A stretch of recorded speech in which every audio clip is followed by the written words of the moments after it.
There is a sweet spot in the range, and it isn't the 996. Of the Porsche 911, we have read endless reports of how this rear-engined icon has rocketed in value in recent years, and that there are no more good value alternatives out there, save perhaps for the previously unloved water-cooled 996. In truth, there is nothing much wrong with these cars. The facelifted 996 is an accomplished sports car, and from a purely financial standpoint they do make a strong case for themselves. But even if you have no issue with the looks or mechanical issues that affected the early cars, you know the one you really want is the 993. Let us explain. Compared to the 996, it has less power, still features parts carried over from the original 911, and the dashboard is clearly a product of an ergonomic madman. And yet, of all the 911s before or since, the 993 is the one that best embodies the essence of the brand. We won't delve into the special edition cars like GT3s and RS models too much, as these tend to have long since moved into the unaffordable category. It's totally fine if you are skeptical, but keep reading. By the time you are done, you too will see the light. The first 911, 1963, 1973, these early pre-impact bumper cars have gone up most in value in recent years. The demand for clean, unmodified examples has seen prices for even the most basic variants reach crazy heights. Now, there's nothing wrong with a proper old-school 911, except that it is old. This is not the kind of car that you would take on a cross-country road trip, regardless of what I heard owners say. They do immerse you into the driving experience like nothing else though, but seeing as you can spend well over $200,000 on a good one, the time to buy one was 10 years ago. The Carrera, 1974-1989. The 911 was upgraded with new impact bumpers in 1974. The change got about as much backlash as the announcement of water cooling and turbocharging did, and these cars used to be the affordable entry point into the brand. Not anymore. Even the leaky Targa is now commanding big numbers. The best ones were the last Carrera 3. Two variants. With the G50 gearbox and over a decade of fettling, they offer the best impact bumper experience. Still, with most producing around 220 horsepower, they aren't exactly quick. The turbos are fast, but they will spit you into the bushes and cost more than your house. 964, 1989-1993. The 964 was a big step up from the long-running Carrera. All-wheel drive was introduced for the first time, developed first in the 959 supercar, and a Tiptronic automatic transmission was added too.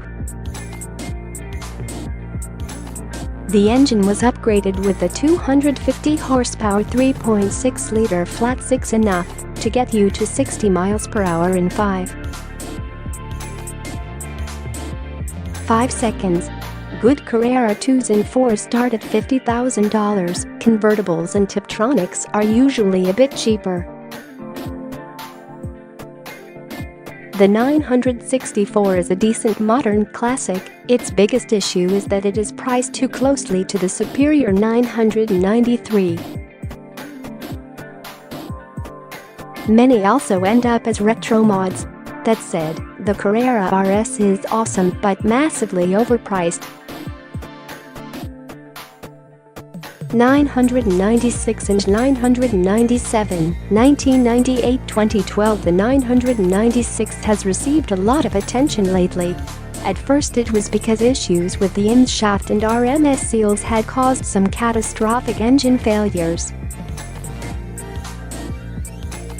Once this was resolved and people realized the issue had been vastly overblown, the focus shifted instead to what great deals these cars can be. It is true that an early 996 can be found for as little as $15,000, but would you still buy one if it wasn't so cheap? The 997 looked far better, although under the skin things were much the same. The facelifted post-2009 997.2 models finally resolved the IMS RMS issues, but those models are still pricey and haven't quite entered into the modern classic phase yet.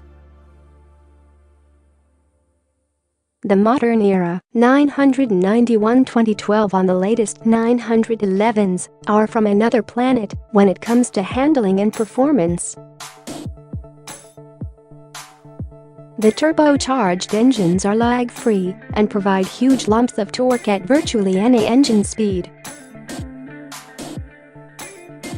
The engine has slowly inched its way forward to improve handling, while the front end displays none of that high-speed floating that was such a defining character of the older models. Prices start at around $85,000 and go up to $200,000 for the Mental GT2 RS. The 991R is impressive too, but factor in the inevitable new car depreciation and the 993 starts to make a whole lot more sense.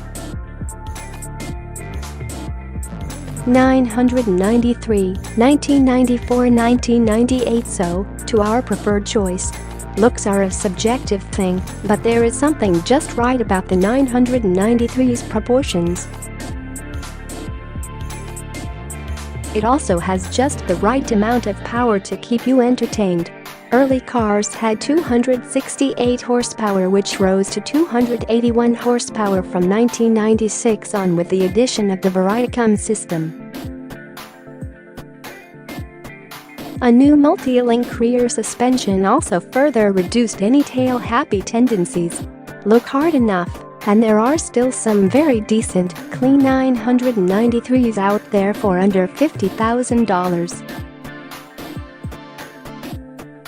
That's half the price of a modern 911, and you can almost guarantee that in 5 years' time, that situation will be reversed.